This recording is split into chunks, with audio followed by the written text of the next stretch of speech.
I spent 30 nights in the Smokies with thermal equipment, filming what black bears do when the tourists leave. Most of it made sense. Foraging patterns that matched published research. Travel corridors that followed drainage systems and ridge lines. Activity peaks at dusk and dawn, exactly when the literature said they should occur. Normal bear behavior, documented in high resolution, confirming what wildlife biologists have understood for decades. But on night 17, I captured something that made a wildlife behaviorist go silent. A bear circling an occupied tent for 23 minutes. No noise, no aggression, no attempt to access food or investigate scent.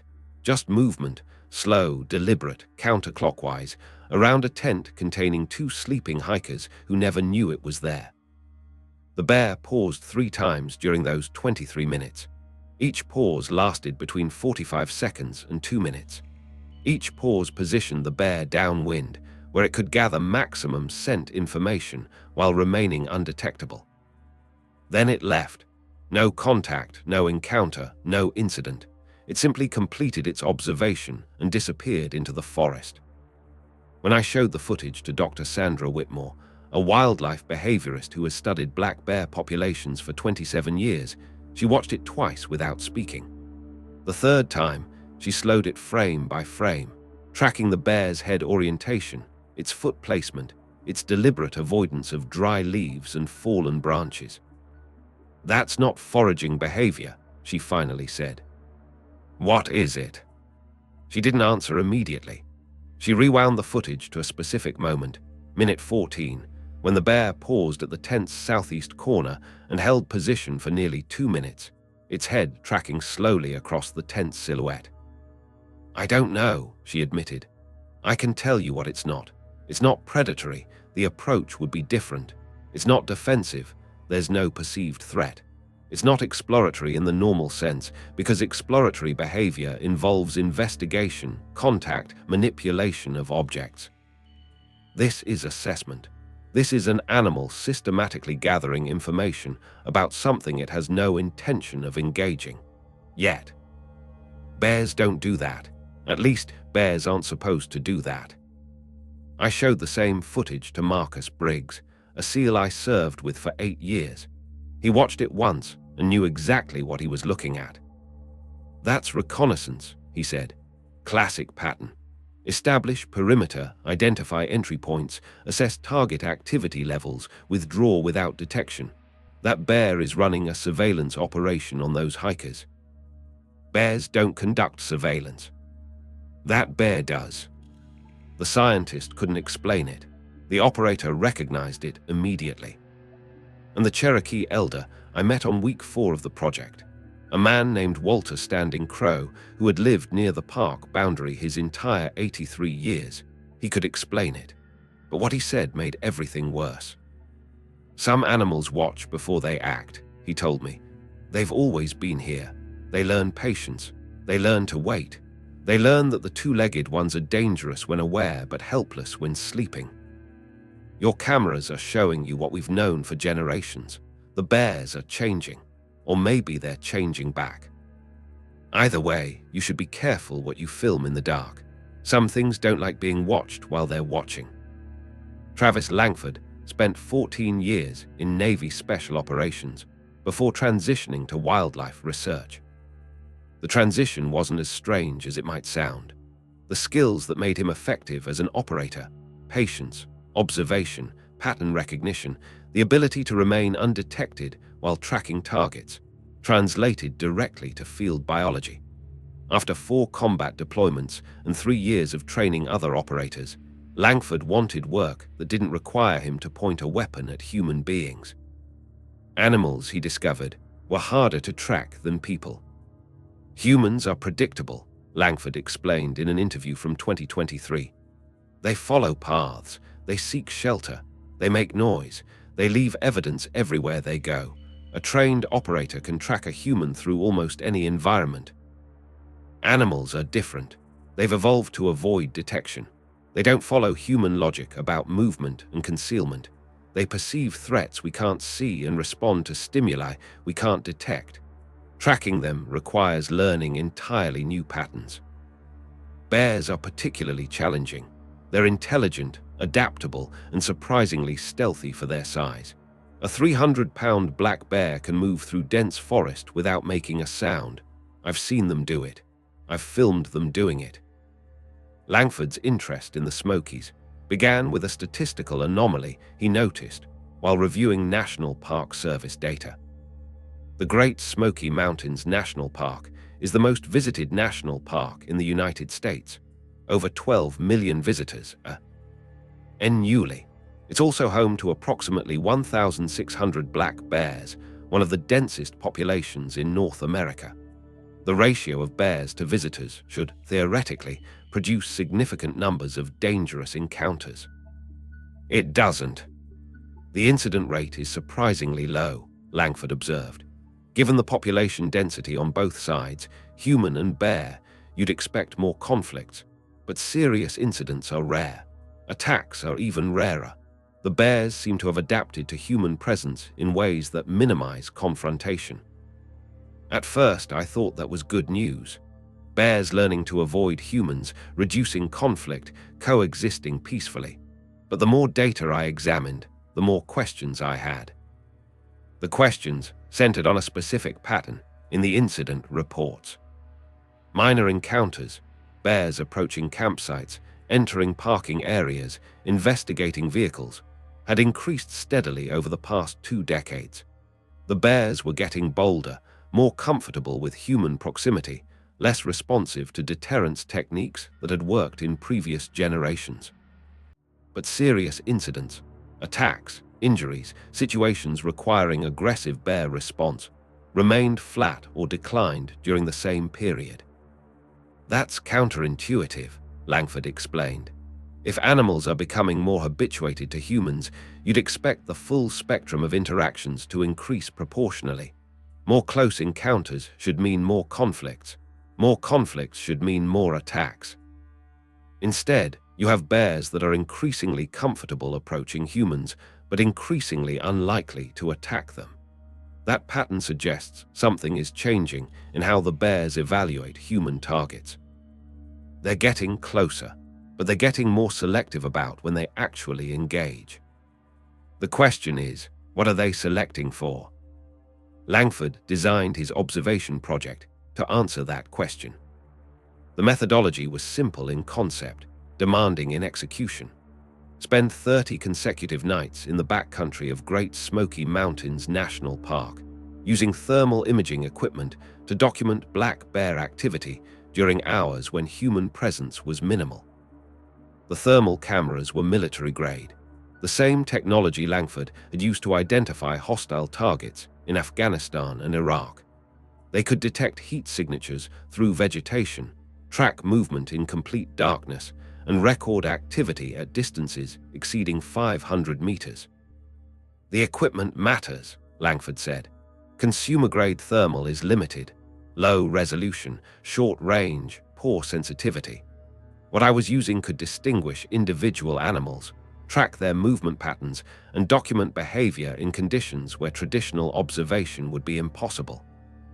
I wanted to see what bears did when they thought no one was watching. The project required extensive preparation. Langford secured research permits from the National Park Service, identified observation positions that maximized coverage while minimizing detection, and developed protocols for documenting behavior without influencing it. The biggest challenge was remaining undetected, he explained. Bears have extraordinary senses, especially smell and hearing. If they knew I was there, their behavior would change. The data would be compromised.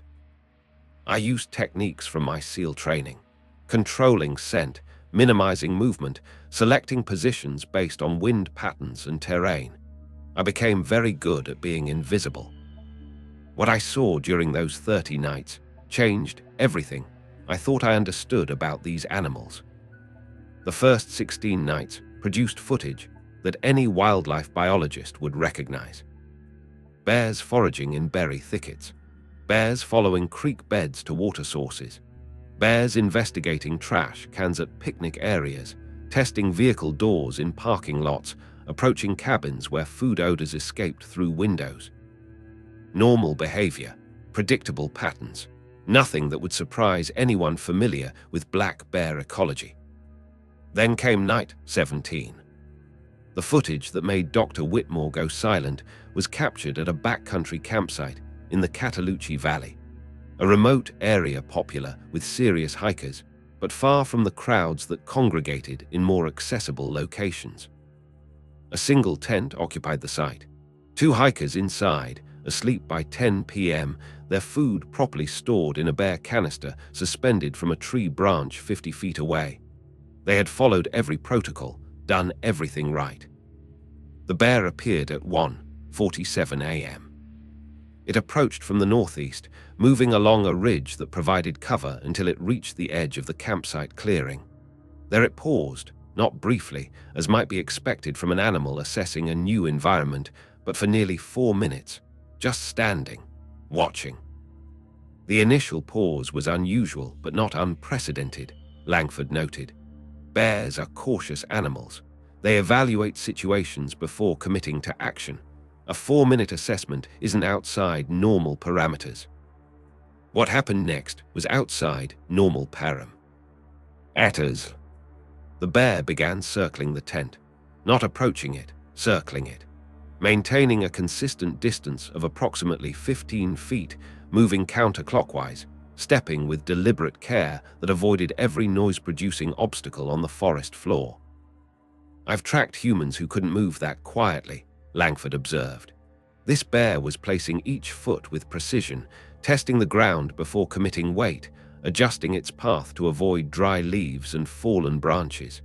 It wasn't just walking around the tent, it was stalking around the tent. The circling continued for 23 minutes. The bear completed 7 full circuits, pausing 3 times at positions that, when Langford analyzed the footage later, corresponded to optimal observation angles relative to the tent's orientation and the sleeping occupants' positions inside. The pauses weren't random, Langford explained. Each one positioned the bear where it could maximize information gathering, downwind for scent, clear sightline to the tent entrance, distance sufficient for retreat if the occupants woke. I've planned reconnaissance operations. I've trained people to conduct surveillance. What that bear was doing matched the methodology. The only thing missing was the written briefing. At 2:14 a.m., the bear completed its final circuit and departed, not hurriedly, not casually, but with the measured pace of something that had gathered the information it needed and saw no reason to linger. The hikers slept through the entire encounter. They woke at dawn, packed their gear, and hiked out without ever knowing what had spent nearly half an hour evaluating them in the darkness. That's the part that bothers me most, Langford admitted. If the bear had wanted to engage, it had every opportunity. It chose not to.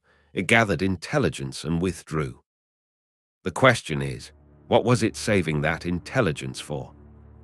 Dr. Sandra Whitmore has studied black bear behavior since 1996.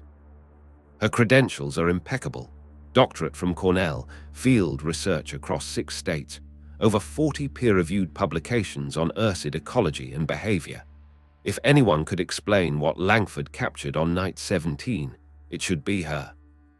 She couldn't. I want to be careful here, Whitmore said during a recorded interview at a research station in Gatlinburg. I'm a scientist. I don't speculate beyond what the evidence supports. But I also don't dismiss evidence because it doesn't fit comfortable categories. What Travis recorded is anomalous. It doesn't match established behavioral models for black bears. That doesn't mean it's supernatural or inexplicable. It means our models may be incomplete.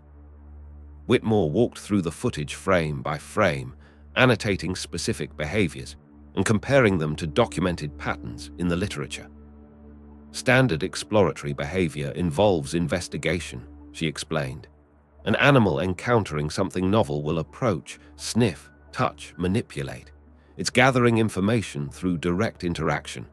What we see here is information gathering without interaction, systematic observation from a fixed distance. Standard predatory behavior involves approach, pursuit, attack. The sequence is consistent across species. What we see here is approach without pursuit, proximity without attack. The bear reached effective striking distance and maintained it for over 20 minutes without escalating. Standard defensive behavior involves threat displays, vocalizations, bluffing charges. The purpose is to drive away a perceived threat. What we see here is the opposite: deliberate concealment, noise avoidance, movement designed to remain undetected. None of the standard categories apply. Whitmore hesitated before offering her assessment. If I had to characterize this behavior, I would call it evaluative. The bear is assessing the target, gathering information about its location, its alertness, its vulnerability, but assessing for what purpose? That's where my models fail. Predators assess prey before attacking, but black bears are not obligate predators. They're opportunistic omnivores. They don't stalk prey the way felids do. This behavior doesn't match their ecological niche. Unless their ecological niche is changing. Langford pressed her on that point.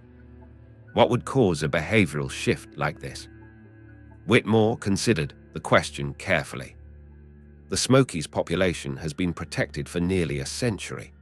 No hunting pressure, abundant food, minimal predation. Multiple generations have grown up in an environment where humans are ubiquitous but not dangerous. In that context, some habituation is expected. Bears learn that humans are part of their environment, not threats to be avoided. What concerns me is whether habituation might be progressing to something else. If bears are learning that humans are not dangerous, they might also be learning that humans are available as a food source potentially, not through active pred. Asian black bears rarely kill adult humans, but through scavenging, through opportunistic feeding, through waiting for circumstances that reduce human defensive capabilities. The behavior Travis documented could be interpreted as assessment, an animal learning to identify which humans, in which situations, might present opportunities. But that's speculation. I can't prove it with current data. All I can say is that what I'm seeing doesn't match what I expected to see. Langford's footage from subsequent nights added complexity to the pattern. Night 19 showed a different bear, distinguishable by size and ear markings, visiting the same campsite Langford had filmed on night 17.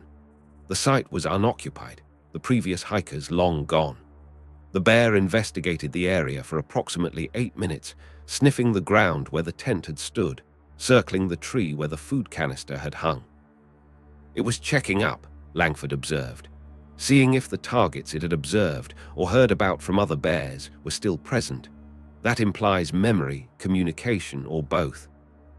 Night 22 captured 3 bears converging on a group campsite from different directions at approximately the same time. The hikers, a family of 4, were awake around their campfire. The bears maintained distance, never approaching closer than 50 meters, never making sounds that would alert the humans to their presence. They watched for over an hour, Langford said. 3 bears, 3 different positions, all focused on the same campsite. When the fire died down and the family entered their tents, 2 of the bears moved closer. The 3rd maintained overwatch, I don't know what else to call it, from an elevated position on the ridge. At 2 a.m., when all 4 humans were asleep, the bears withdrew. Together, at approximately the same time, as if responding to a signal I couldn't detect. Night 27 produced the most disturbing footage of the project. A solo camper, male, early 30s, had established camp in a permitted backcountry site near Klingman's Dome. He followed all protocols: food stored properly, fire extinguished, tent positioned according to park guidelines. A bear arrived at 11:43 p.m. Unlike the previous observations, this bear did not circle or maintain distance. It approached the tent directly, stopping approximately 3 feet from the entrance. It stood there, motionless, for 47 minutes. The camper was awake for part of this, Langford noted. You can see thermal fluctuations in the tent consistent with movement. He was probably reading, using his phone, something. At one point, he shifted position in a way that brought him closer to the tent wall. The bear didn't react, it just stood there, watching, waiting. At 12:30 a.m., the camper's thermal signature stabilized in a pattern consistent with sleep. Approximately 15 minutes later, the bear began circling. 3 circuits, same pattern I'd seen before, downwind pauses, careful footwork, systematic observation. Then it did something I can't explain. The thermal footage showed the bear positioning itself at the tent's entrance, not directly in front, but offset to one side, in a location that would allow it to intercept anyone exiting. It remained in that position until 4:47 a.m. 5 hours, Langford said. 5 hours of waiting, completely motionless, positioned at the one point where a human leaving the tent would encounter it immediately. At 4:47, the bear departed. 20 minutes later, the camper woke, unzipped his tent, and stepped out to relieve himself. He walked within 6 feet of where the bear had waited all night. He never knew. He went back to sleep, broke camp in the morning, hiked out. Just another night in the Smokies. But if he'd woken 20 minutes earlier, if he'd needed to use the bathroom while that bear was still there. Langford didn't finish the sentence. He didn't need to. Walter Standing Crow was born in 1941 on land his family had occupied since before removal. In the shadow of mountains, his ancestors had named centuries before European contact. His grandfather had been a traditionalist, one of the Eastern Band Cherokee who evaded the Trail of Tears by hiding in the high country. His grandmother had taught him the old stories, not as mythology or entertainment, but as practical knowledge for surviving in a landscape that held dangers the modern world had forgotten. Langford found Standing Crow through a network of contacts he developed while researching indigenous perspectives on wildlife. The elder agreed to meet on one condition: no recording, no photographs, no attribution that would bring unwanted attention. What follows is Langford's reconstruction of the conversation, written from memory immediately after. "You've been watching the bears," Standing Crow said. It wasn't a question. "I have. And you've seen things that trouble you." "Yes." The elder nodded slowly. He was sitting on the porch of a small cabin near the park boundary, looking out at mountains that bore names his people had given them, and names that settlers had imposed on top. "The bears have always watched," he said. "Before your people came, before my people came, the bears were here. They've seen everything. They've learned everything. My grandmother told me stories about animals that were patient, animals that understood humans better than humans understood themselves. She said the bears were the most patient of all. In the old days, our hunters knew this. They knew that the bears watched, waited, learned. They knew that entering the forest meant being observed, evaluated, assessed. The bears decided which hunters deserved to take game and which deserved to become game themselves." Langford asked, "What determined the difference?" "Awareness," Standing Crow said. "Respect. The hunters who understood the forest, who moved carefully, who left offerings, who acknowledged the spirits of the animals they sought. Those hunters were safe. The bears recognized them as kin, as beings worthy of respect.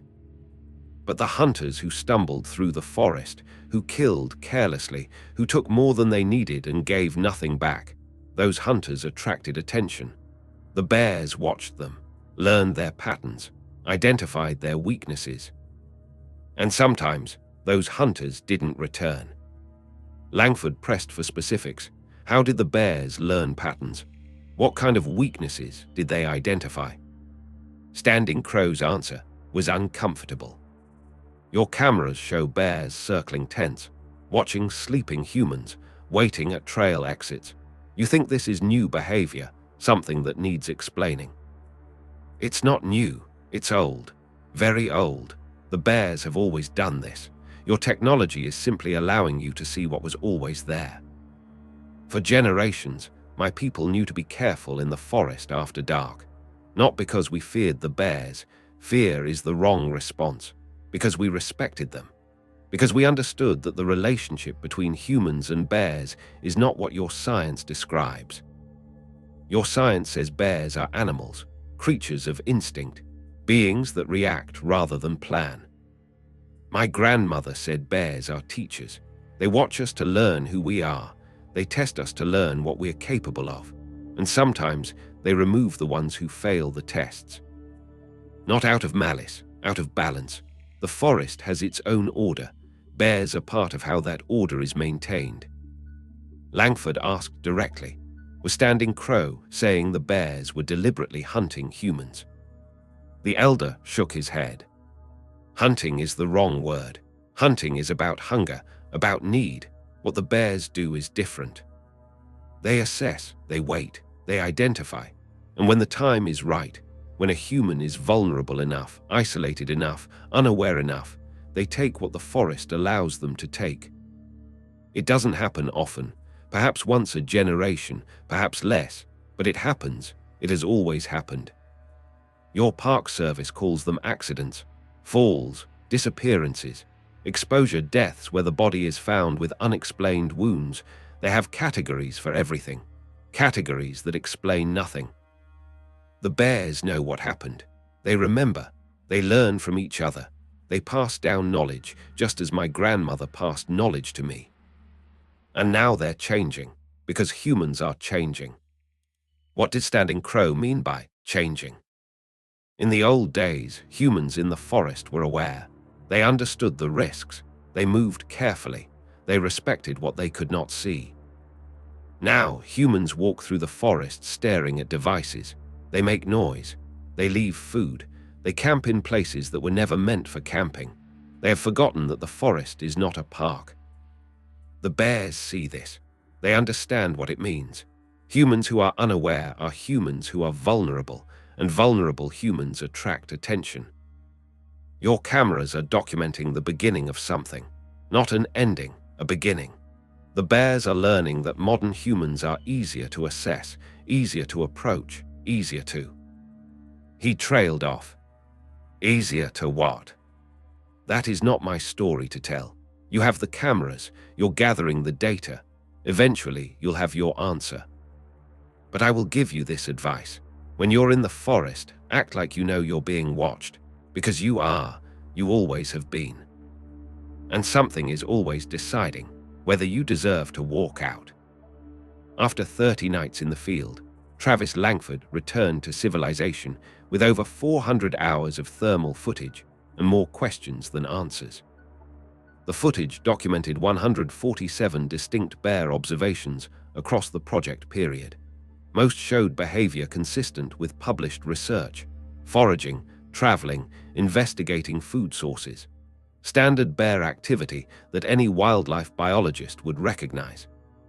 But 18 observations didn't fit the standard models. 18 instances of behavior that Dr. Whitmore couldn't explain.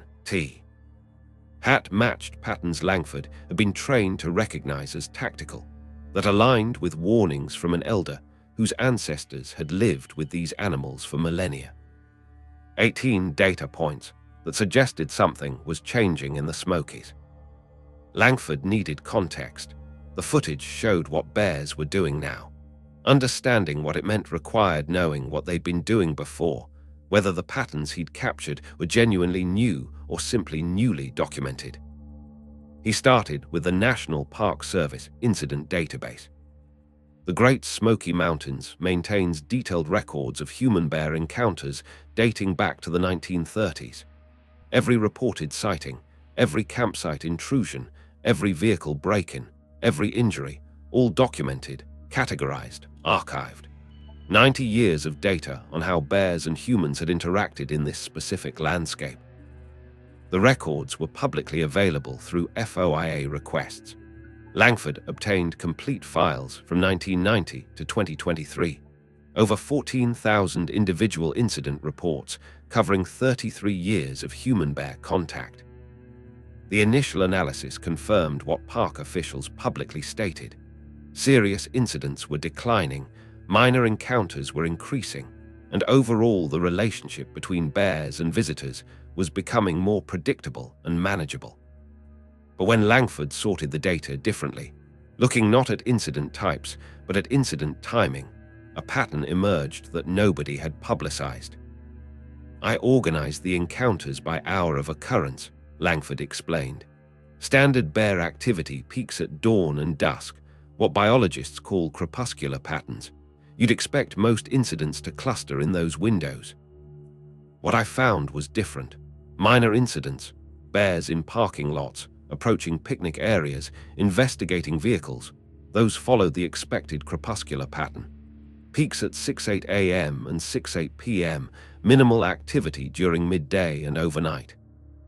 But serious incidents, attacks, injuries, close encounters requiring defensive response, those showed a completely different distribution. They clustered between midnight and 4 a.m., the hours when human alertness is lowest and detection probability is minimal. Bears involved in minor incidents were active when bears are supposed to be active. Bears involved in serious incidents were active when nothing is supposed to be active. That's not random variation. That's selection for vulnerability windows. The pattern held across decades, becoming more pronounced over time. In the 1990s, serious nighttime incidents represented approximately 15% of total serious encounters. By the 2010s, that proportion had risen to over 40%. Bears weren't just becoming more comfortable around humans, they were becoming more sophisticated about when to approach them. Langford cross-referenced the timing data with location information. Serious nighttime incidents concentrated in specific areas, he observed. Not the popular campgrounds with high traffic. Those actually had lower serious incident rates than you'd expect given the visitor volume. The clustering occurred in backcountry sites, isolated campsites, locations where a single tent might be the only human presence for miles. The bears weren't targeting crowds, they were targeting isolation. The geographic pattern matched something else in the data: repeat locations. Certain campsites appeared in the serious incident records far more frequently than chance would predict. Site A4 in the Cataloochee Valley, the same location where Langford had filmed the 23-minute circling behavior, had reported 7 serious nighttime encounters since 2005. Site B7 near Klingman's Dome, where he'd captured the bear waiting at the tent entrance for 5 hours, had reported 5. These sites don't have unusual food storage problems or special attractants, Langford noted. They're not different from dozens of other backcountry sites in terms of infrastructure or usage patterns, but they keep appearing in the serious incident data. Either something about these specific locations attracts problematic bear behavior, or specific bears have learned that these locations offer opportunities. Given what I filmed, I believe it's the latter. The aggregate data revealed patterns. The individual case files revealed something more disturbing, incidents that didn't match any standard explanation. Langford obtained detailed reports for 37 serious encounters that occurred between 2010 and 2023. Most were straightforward: bears defending cubs, bears surprised at close range, bears responding to perceived threats. Normal bear behavior, unfortunate outcomes, lessons learned. But 7 cases stood out. 7 incidents where the official explanation failed to account for the documented circumstances. 7 encounters that matched the behavioral patterns Langford had captured on thermal imaging: assessment, patience, deliberate approach, exploitation of vulnerability. The hiker was found approximately 200 yards from his campsite at 6:47 a.m. by a trail maintenance crew. He was conscious but disoriented, with lacerations to his left shoulder and defensive wounds on both forearms. His account recorded in the incident report. He had awakened around 3 a.m. sensing something outside his tent. He remained still, listening, for what he estimated as 15 to 20 minutes. Eventually, needing to relieve himself, he unzipped the tent and stepped out. The bear was waiting directly beside the entrance. It didn't startle, the hiker told responding rangers. It wasn't surprised, it just was there, like it had been waiting for me to come out. The attack lasted seconds. The The hiker managed to curl into a protective position, the correct response, and the bear withdrew after inflicting superficial injuries. He crawled back to his tent and waited until dawn to seek help. The official classification: surprise encounter, bear startled by sudden human emergence. But the hiker's own account contradicted that explanation. The bear wasn't startled, it was positioned, it had been waiting. Two hikers, both experienced backcountry campers, reported an encounter at a campsite near Mount LeConte. The wife woke at approximately 2:30 a.m. hearing movement outside the tent. She woke her husband, and both lay still, listening. For over an hour, they heard something circling their tent, footsteps, pauses, footsteps again, never approaching closer than what they estimated as 10 feet, never making sounds consistent with foraging or investigation. At approximately 3:45 a.m., the sound stopped. At 4:00 a.m., the husband decided to check outside. He unzipped the tent and found nothing. No bear visible, no tracks immediately apparent. He stepped out to investigate further. The bear charged from a position approximately 30 feet away, where it had been waiting in complete stillness. The husband received deep lacerations to his back before retreating into the tent. The bear did not pursue. It withdrew into the forest and was not seen again. The official classification: predatory approach, bear exhibiting unusual stalking behavior. The incident report included a note from the responding ranger: behavior inconsistent with typical defensive or surprise encounter. Bear appeared to have established ambush position and waited for victim to exit tent. Recommend further monitoring of site. No further monitoring was documented. A woman camping alone at a remote backcountry site reported a prolonged encounter that lasted, by her estimate, over 4 hours. She woke at approximately midnight hearing breathing outside her tent, not the snuffling investigation of a curious bear, but steady, rhythmic breathing, like something resting, like something waiting. She did not attempt to exit the tent. She lay still, controlling her own breathing, listening. Periodically, she heard movement, something repositioning around the tent's perimeter, then stillness again, then the breathing. At approximately 4:15 a.m., she heard heavy footsteps departing. She waited another hour before emerging. Outside her tent, pressed into the soft ground, she found tracks indicating that something had circled her position at least a dozen times during the night. The tracks showed pauses at specific points, 3 positions that, when she examined them, offered clear sightlines to her tent entrance. She photographed the tracks and submitted them with her incident report. The official classification: curiosity approach, bear investigating campsite, no contact. No contact because she never left the tent, because she understood somehow that leaving would be a mistake. "I felt like prey," she told the ranger who took her statement. "I've camped in bear country for years. I've had encounters. This was different. This felt like I was being hunted." The ranger noted her assessment in the file, but did not include it in the official incident summary.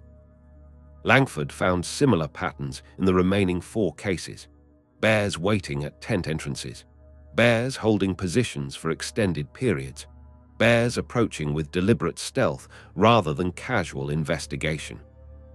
In every case, the victims described the same sensation: the feeling of being assessed, the feeling of being watched, the feeling of something patient, intelligent, and very interested in whether they would make the mistake of exposing themselves.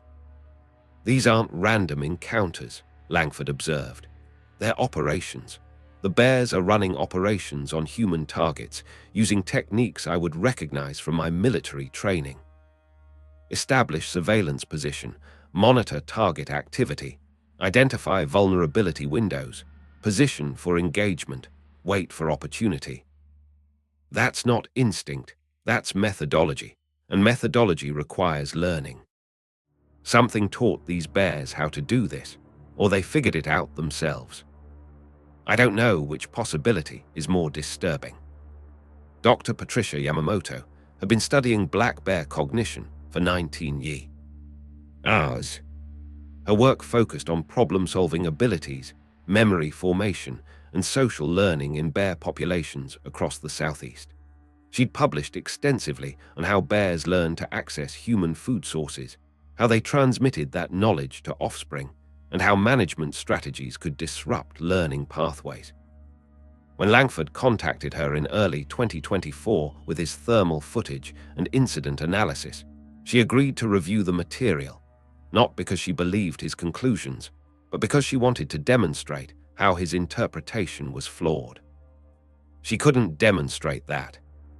"I went in skeptical," Dr. Yamamoto admitted in a recorded interview from March 2024. "The idea that bears are conducting reconnaissance sounds anthropomorphic, projecting human concepts onto animal behavior. My expectation was that I'd identify normal behavioral patterns that a non-specialist had misinterpreted. What I found was more complicated." Yamamoto analyzed the thermal footage using established frameworks for categorizing bear behavior. Each observation was coded for approach pattern, duration, movement characteristics, and outcome. "The extended circling behavior is unusual but potentially explicable," she said. "Bears do investigate novel stimuli, and a tent with sleeping humans represents a complex scent and sound environment. Extended investigation isn't impossible. What I can't explain is the tactical precision, the careful foot placement, the positioning relative to wind direction, the selection of observation points that maximize information gathering while minimizing detection risk. Exploratory behavior is sloppy. Animals investigating something new move erratically, making sounds, testing surfaces. What I'm seeing in this footage is the opposite: deliberate, controlled, purposeful movement. Movement designed to remain undetected. That's not exploration, that's surveillance, and surveillance requires intentionality." Langford pressed her on the implications. "If bears are capable of this kind of deliberate behavior, what does that mean for how we understand their cognition?" Yamamoto chose her words carefully. "Black bear intelligence is well documented. They solve complex problems, remember food locations for years, learn from observation, and transmit information across generations. But most research has focused on cognition applied to foraging, learning to open containers, access vehicles, navigate to predictable food sources. What you've documented suggests cognition applied to something else, not accessing food but assessing threats, or, and this is where it gets uncomfortable, assessing prey. Black bears are not obligate predators. They rarely hunt large mammals, but they are capable predators when opportunity presents, and opportunity for an intelligent animal can be created. If bears are learning to assess human vulnerability, learning to identify when humans are most exposed, learning to position themselves for potential engagement, that represents a cognitive adaptation we haven't studied, because we haven't wanted to consider the possibility. We've assumed bears tolerate humans. That assumption may need revision." Yamamoto's analysis extended beyond the footage to the behavioral patterns Langford had identified in the incident records. "The nighttime clustering is significant," she confirmed. "Bears are capable of activity at any hour, but they typically follow crepuscular patterns because that's when foraging is most efficient. A shift toward nocturnal activity focused on humans, not on food sources, but on human presence, suggests behavioral modification specific to human targets. The site repetition is equally significant. Bears have excellent spatial memory. They remember locations where they've had successful outcomes. If certain campsites appear repeatedly in serious incident data, it suggests those sites have become associated with positive outcomes from the bear's perspective. I hesitate to speculate on what positive outcome means in this context, but the pattern is consistent with learning. Bears are learning something about these locations, and they're returning to apply that learning." Langford asked whether the behavior could be spreading, whether bears were teaching each other. Social learning in bears is well documented, Yamamoto said. Cubs learn foraging techniques from mothers. Unrelated bears have been observed learning from each other's successes and failures. If a bear develops an effective technique, whether for accessing food or for approaching humans, that technique can spread through the population. The 18 instances you documented across 30 nights may represent individual variation, or they may represent a behavioral pattern that's being transmitted across the Smokies population. Determining which interpretation is correct would require long-term study, monitoring specific individuals, tracking behavioral changes over time, documenting transmission pathways. I don't know if anyone is willing to fund that research. The implications are not comfortable. Langford submitted his footage and analysis to the National Park Service in February 2024. The submission included complete thermal recordings of all 18 anomalous observations, statistical analysis of the incident database showing nighttime clustering and site repetition patterns, Dr. Whitmore's behavioral assessment, Dr. Yamamoto's cognitive analysis. Over 500 pages of documentation suggesting that bear behavior in the Smokies was changing in ways that warranted serious investigation. The response came 6 weeks later. A form letter from the park's Wildlife Management Division thanked Langford for his interest in bear behavior and noted that his observations will be filed for reference in future management decisions. No specific response to his analysis, no engagement with his conclusions, no indication that anyone had actually reviewed the material beyond confirming its receipt. Langford followed up with a phone call to the Wildlife Management Office. He was transferred 3 times before reaching a biologist named Gregory Harrison, who had been assigned to handle his inquiry. The conversation was brief and unsatisfying. "We appreciate the footage," Harrison said. "We're always interested in observations from the field, but the behavior you've documented falls within normal parameters for habituated bear populations. We don't see evidence that warrants changes to our current management approach. The circling behavior, the positioning at tent entrances, the 5-hour wait at a campsite. Bears are curious animals. Extended investigation of novel stimuli isn't unusual, particularly in areas with high human traffic. The behavior you interpreted as tactical is likely exploratory. Bears gathering information about an unfamiliar situation." Dr. Whitmore and Dr. Yamamoto disagree. They've reviewed the footage and we respect outside expertise, but we have our own staff biologists who have monitored this population for decades. Their assessment is that current behavior patterns don't indicate elevated risk to visitors. What about the incident clustering, the nighttime pattern? Serious incidents are rare overall. Statistical patterns in small datasets can appear significant without indicating actual trends. We continue to monitor, but we don't see cause for alarm.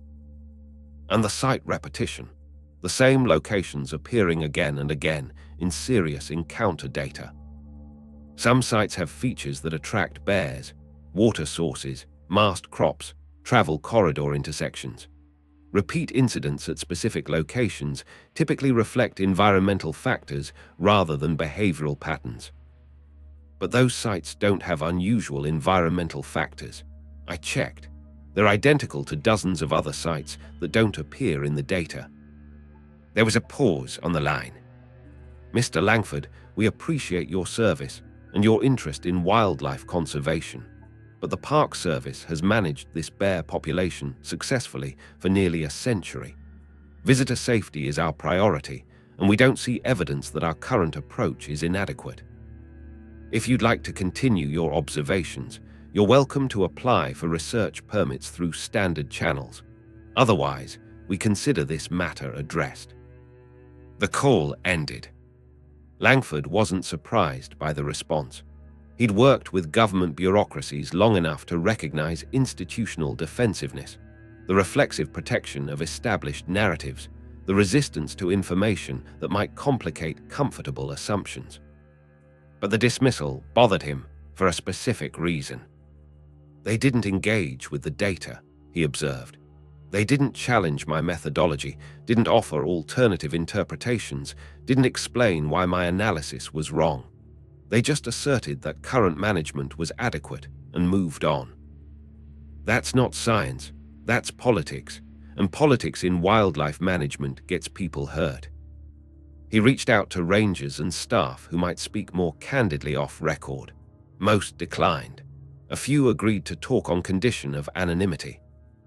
What they told him was troubling. "We've noticed the changes," one ranger said. "Bears approaching campsites differently than they used to, more careful, more patient, less responsive to deterrence. 20 years ago, you could scare a bear away by making noise, waving your arms, acting big. That still works on some animals, but others, they just watch you. They wait for you to calm down, then they resume whatever they were doing.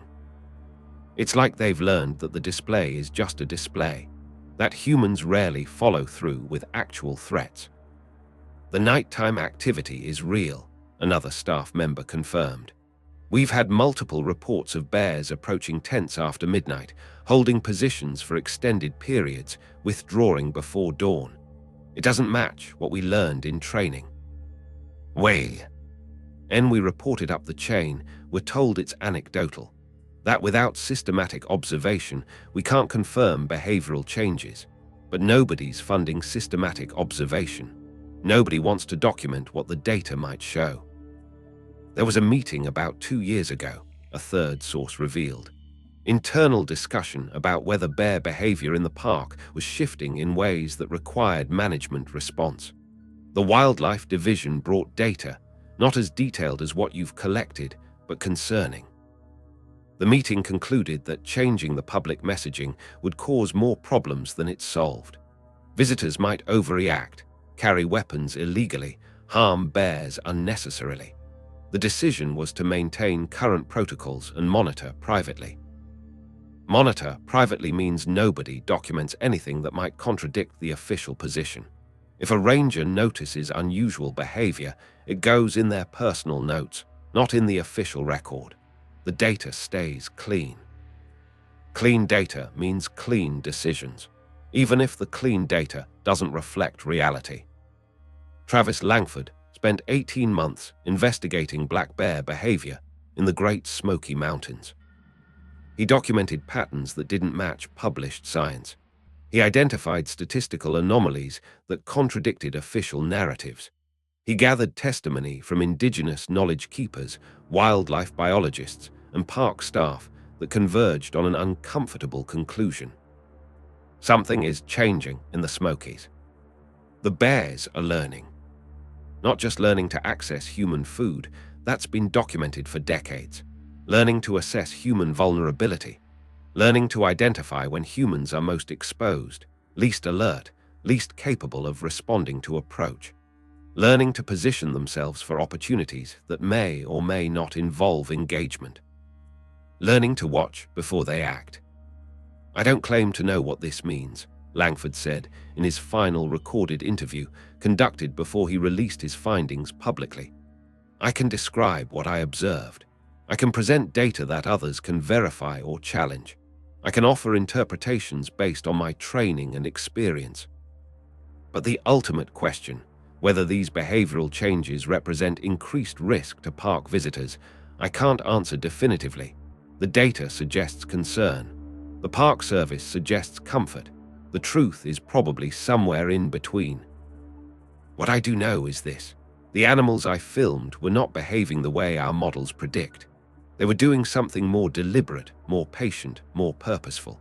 Whether that purpose is benign curiosity or something else, I can't say. But I can say what I would tell anyone planning to camp in the Smokies backcountry." Langford's recommendations, distilled from his research. The thermal footage documented bears observing campsites for extended periods without detection. The absence of visible bears doesn't mean the absence of bears. Serious incidents cluster between midnight and 4 a.m. If you're going to exit your tent during these hours, be aware that something may be waiting. The data shows repeat incidents concentrating at remote backcountry sites, not at popular campgrounds. Solitude has a cost. Bears that have learned humans are mostly bluster may not respond to traditional deterrence behaviors. Having backup options, bear spray, solid shelter, companions, matters more than it used to. Multiple witnesses described sensing something wrong before incidents occurred. If the forest feels different, if your pattern recognition is firing, pay attention. The project concluded without resolution. The Park Service maintains that bear behavior in the Smokies falls within normal parameters. Visitation continues at record levels. Most visitors encounter nothing more dangerous than traffic on Newfound Gap Road. But the thermal footage exists. The incident data exists. The patterns exist. And somewhere in those mountains, as darkness falls and the last tourists leave the trails, something is watching. Watching the tents go up, watching the fires burn down, watching the humans retreat into fabric shelters that offer no protection beyond concealment. Watching, waiting, learning. My grandmother said the bears are teachers, Walter Standing Crow told Langford during their conversation. They teach us about patience, about awareness, about the consequences of forgetting that we share the forest with things older and wilder than ourselves. Maybe that's all this is. A lesson, a reminder.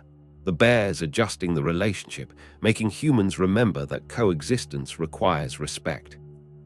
Or maybe it's something else. Maybe the bears have learned enough. Maybe they're ready to act on what they've learned. Either way, the teaching continues. Every night, in every tent, the lesson is being offered.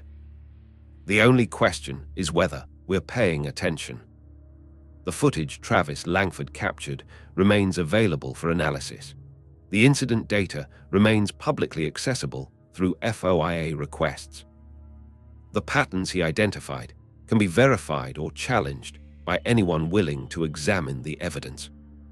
What cannot be verified is what the patterns mean. Science offers hypotheses. Indigenous knowledge offers warnings. The bears offer nothing but their presence, silent, patient watching. And every night in the Smokies, the relationship between humans and wildlife continues evolving in ways that nobody fully understands. The tourists still come, the bears still watch, the forest keeps its secrets. Until it doesn't. If you're planning to visit the Great Smoky Mountains, nothing in this account should dissuade you. The park is beautiful, the trails are well maintained, and millions of visitors enjoy the wilderness safely every year. Just remember that the wilderness is not a park. It's not managed for your comfort. It contains things that have been here longer than human memory, things that have learned to survive by understanding their environment, including the strange, soft, unaware creatures who walk through it staring at their phones. The bears are watching. They've always been watching. The only thing that's changed is what they've learned. And nobody knows yet what they're going to do with that knowledge. When you're in your tent tonight and you hear something moving in the darkness, something careful, something patient, something that pauses and listens just as you're listening, remember, you're not alone. You were never alone. And something out there is deciding what kind of opportunity you represent. Sleep well.